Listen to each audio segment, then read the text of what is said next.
Zikir mengingatkan kita pada Allah. Tasbih, tahmid tadi, istighfar, salat mengingatkan kita pada Allah.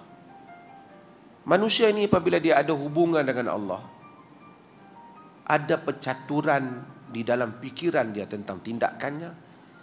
Lebih daripada itu, ada bimbingan Allah di dalam perbuatannya.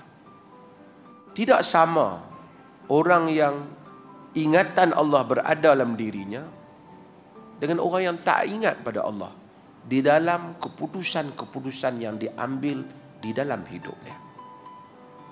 Sebab itu bila kita ingat, kita selalu tasbih. Pagi-pagi kita tasbih banyak-banyak, kita istighfar banyak-banyak.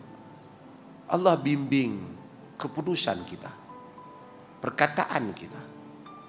Dia bimbing juga tindakan kita. Kita sebijak mana pun, kita bukan tahu apa yang ada belakang ni, di depan ni.